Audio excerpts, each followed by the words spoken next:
Freddy Cabanillas is the head softball coach at Scottsdale Community College.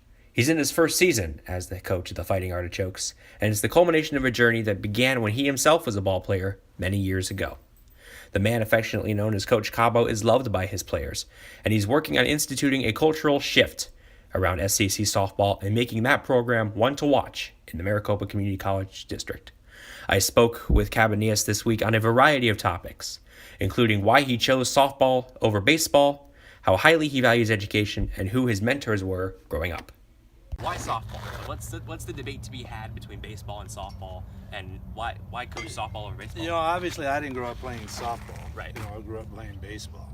I think my biggest motivator was more than likely was my daughters. You know, I mentioned before, when my daughters were being coached through a club system, little league system, they weren't really being taught the game.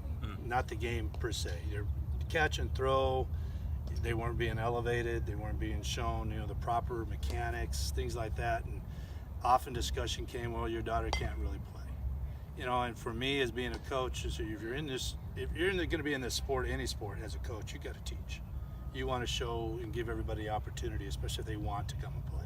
We've also spoken before about education, how important it is for your players Most to definitely. do well in the classroom. You do grade checks routinely. You do other things to make sure your players are succeeding in the classroom. Yes. If you can place yourself in a player's shoes for a minute, what is the most difficult thing about keeping that balance between school and what essentially is another job out here playing softball?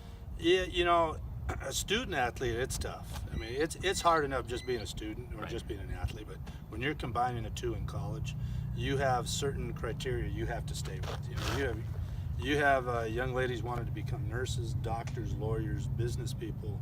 You know, going through academics, become teachers, and they have credentials they have to get. They have to get their masters, their bachelors, their PhDs, and you know, you just don't get those to get them.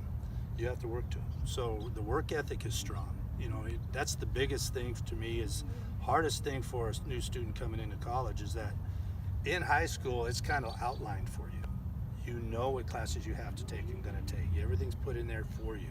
You might pick your classes, but everything's regimented. You come here, you're an adult.